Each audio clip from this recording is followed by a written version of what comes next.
Britannia launched Pure Magic Chocolash in 2015, and since then it has undergone a revamp twice, once in 2019-20 through a packaging change, and now again in 2023. We have with us Amit Doshi, CMO of Britannia Industries Limited, and Kawal, founder and creative head of The Womb, the agency which Britannia has just onboarded, and the one behind Products New Avatar. Ms. Amit, I'd like to direct the first question at you. What was the need for the revamp once again, as far as Pure Magic Chocolash is concerned? And where did you see that gap which needed to be filled? So, look, if you look at the macro snacking market in biscuits specifically, we've seen a huge growth when it comes to premium indulgences. And we've seen we've seen a massive bounce back actually post-COVID. When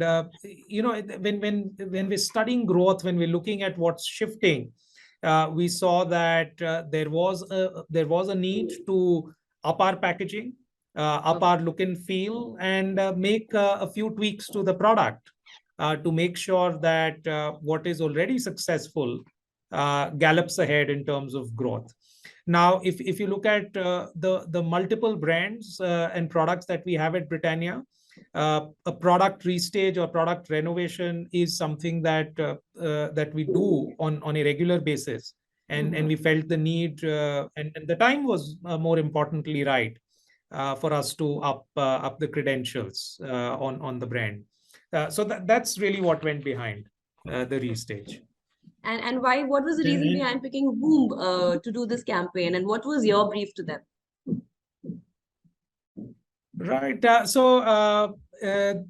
Look, what we really wanted to do with Pure Magic was to make sure that that the brand really stands out in the marketplace in so much clutter that is out there. Pure Magic has been around for many years. It's a brand that's been much loved, but has existed in the memories of very few people. And we really wanted to make sure that it not only is back, but is back with a bang. And when we thought about the problem statement in that sense, the Womb was a very natural choice, because when you look at the combination that the team brings to the table, right from the ability to think through the problem deeply and come back with strategic directions that are multiple, that touch multiple dimensions, and then their ability to then convert that strategy into finally execution that truly stands out. There are the Womb has carved out a distinctive name for itself in the industry. I also had the privilege of knowing Kawal and Naveen for a while. We worked together in the past, and it just made this look like a brief which was right up their alley. Okay, and I agree with you when you say Womb was a very distinct agency. I think a lot of top creative agency heads admire Womb for the kind of work they're doing. But I want to ask you, Kawal, Britannia is a legacy brand which has largely worked with legacy agencies, McCann, Wunderman Thompson, etc. What does Womb bring to the table here?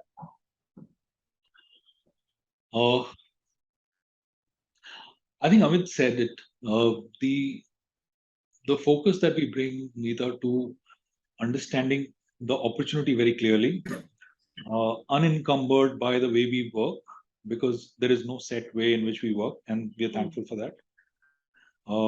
We start with every brand with a clean slate, so we don't have models and frameworks, and we are not slaves to one way of thinking. So when Amit briefed us on a revamped product line for Pure Magic, for us, what was exciting was the nature of opportunity that this new product presented itself with. So if you've tasted, I don't know if you've tasted Pure Magic, you must taste Pure Magic. It is Pure Magic. We all have heard of brands being built at the margins. with small incrementals. This is not an incremental product. It is a really indulgent product. And then our task clearly was that because this was a new product being brought by a legacy company, our task was to just leave the past behind and look at the opportunity through the lens of this product.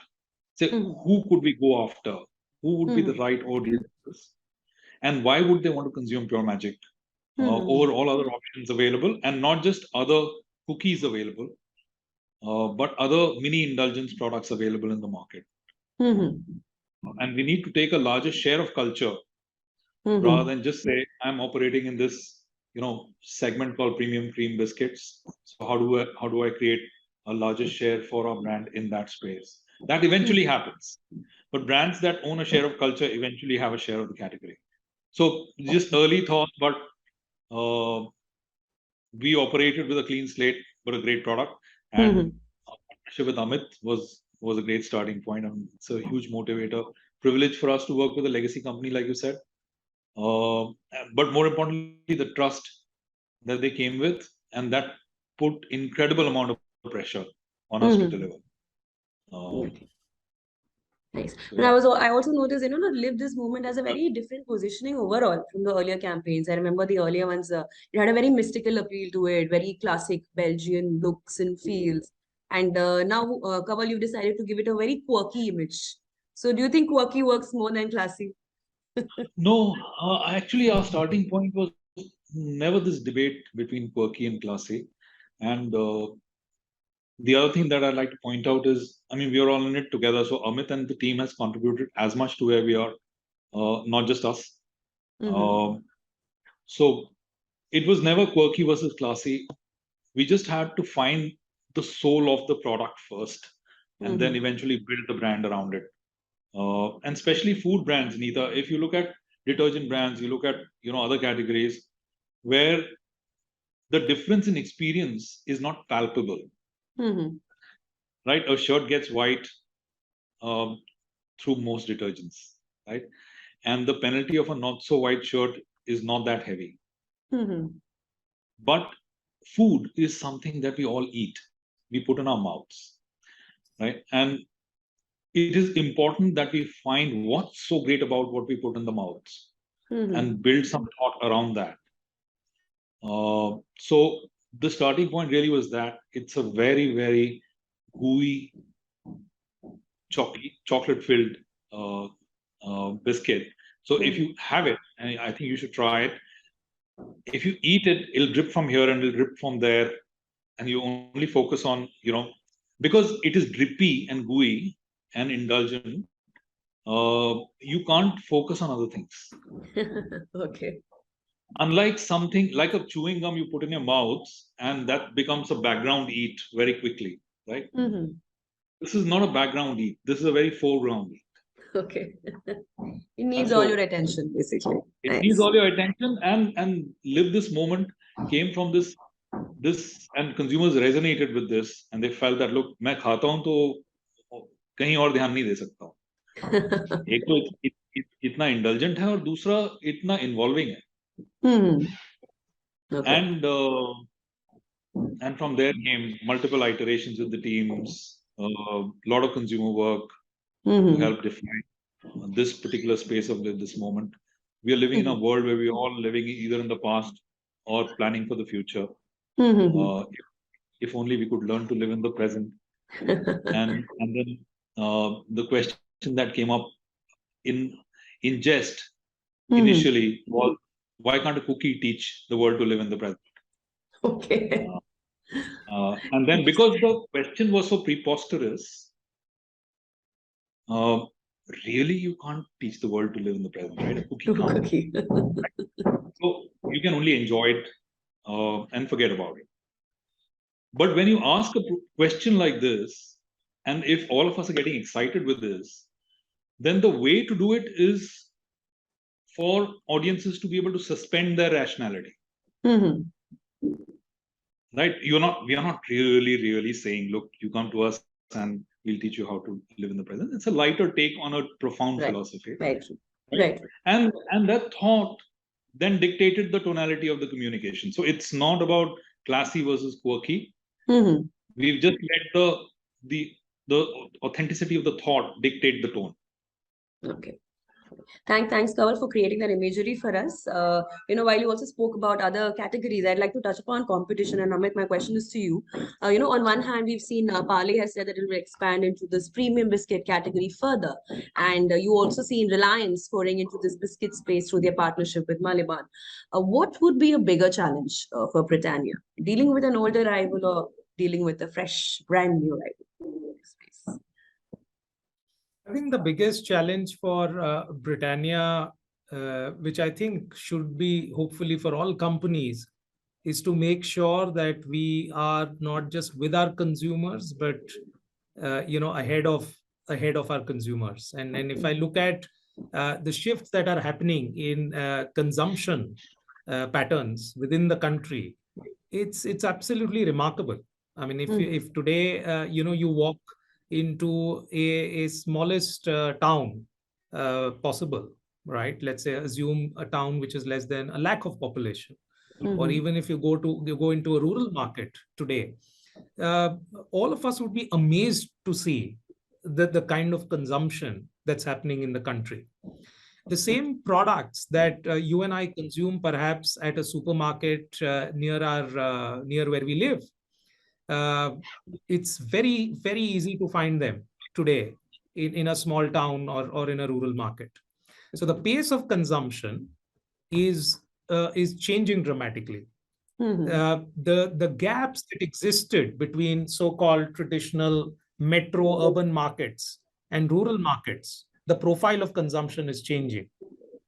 Consumers across the country, the length and breadth of the country today, want to have access to the same experiences that a city dweller has. Now, and that's really the big challenge. As an organization, as a marketing team, are we reading our consumer lifestyles quick enough to know where they're headed, and to make sure not only do we create products that deliver delight, are we able to build access for all stratas of consumers, and more importantly, make sure that we make them available for consumers, for the premium products across the length and breadth of the country, and speak in a tone and with the brand personality that connects with all. I think that to me is one large challenge, right? Okay. The second is the multitude of segments that exist, whether it be product segments or consumer segments, and how does one do the fine balancing act to make sure that we're able to do justice to all of these opportunities at the same time, right? Which is really the question on prioritization. So I would say, Britannia's always, do we take note of what competitors are doing? 100%. But a lot of our energies are focused on, where's the consumer at? What's the requirement in the market? And are we able to fulfill this demand, fulfill these set of emerging needs with the right mix? That's Neeta, what takes most of my and my team's time. In my past interactions with whom both Naveen and you have advocated, that the agency retainership relationship is passive. In fact, the new partnership model is one of partnership or profit sharing, where you stakeholders in the brand. I want to understand what is the case with Britannia?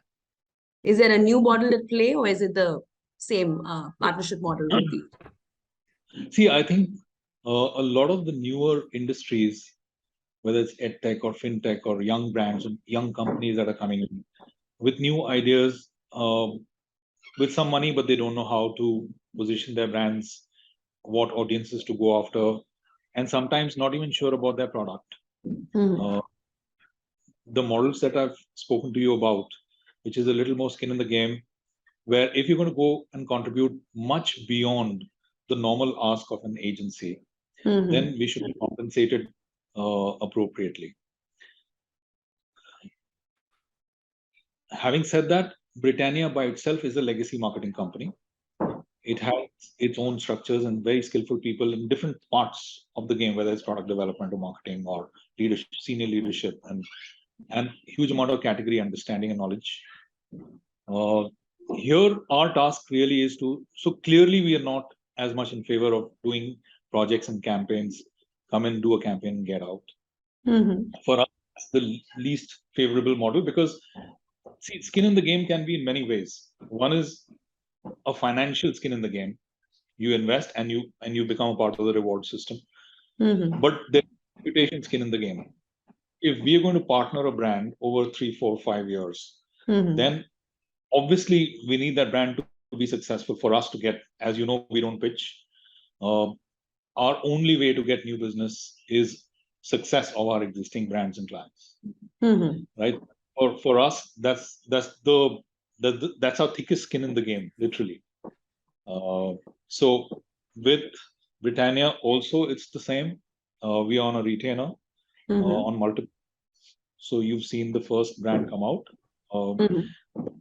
We would let Amit to speak about as and when he deems fit on the other brands, but I guess that we're working on more than one. Yeah, and our intention is to partner Amit and the team to over a period of time, then build case studies. We're keen to build case studies of the future. And in Britannia, we've got a great opportunity. It's a legacy brand, like you said. And yeah, so we're very excited with that opportunity. But Amit, you were about to say something. No, I was just going to say, I mean, on a lighter note, right? Yes, the brand has tremendous heritage and legacy, but we're as nimble as they get, and that's what has kept Britannia right at the top of the game for so many years, and it's just been an absolute stellar decade. So yes, we're proud of our legacy, but we in the same breath would like to believe we're not a legacy company and want to stay at the top of the game and in line with where the consumer's at. That's one. The second, however, coming back to the question that you asked, Kawal, we're, by the way, extremely proud of all our agency partner relationships. And if you look at all of them, they've been multi-year relationships, in fact even multi-decade relationships, right? And they all continue to be. And you raised a fair point that it is happening that we do see agency client relationships getting transactional in nature, project based. Let's do one project together, do it and get out. But that's clearly not the philosophy at Britannia, right? Whether it's been our existing relationships or any new relationships, we get into a partnership only if we're thinking extremely, extremely long term. And in that breath, we're very excited to have the womb with us. Yeah, and I was about to say that unlike some of our other clients where our partnership is a full mix partnership, with Britannia, because it has so much expertise and knowledge already resident in the company, I was about to say it's a classical brand building relationship, but actually we're also partnering on some of the innovations that are happening, future innovations that are happening, that will hit the market maybe a year down the line, 2 years down the line. But on some of those, we are deeply involved. Okay. And like you mentioned, it takes much more than a TVC also nowadays to connect with the consumer. So which are the different ways through which this campaign is going to come in the consumer's eye? You're asking me or asking Kawal? Either of you can answer. So Amit, Kawal, you want to go ahead? Yeah, I mean. Okay. No worries. So I'll go ahead and then you can add. So you're right, Neeta. In today's fragmented media world, just doing mass media television, broadcast media television doesn't work, or it works, but to an extent. So of course there is a lot planned, and that is also the reason why you have a larger thought like Live, which can then transcend into different content ideas across different touch points.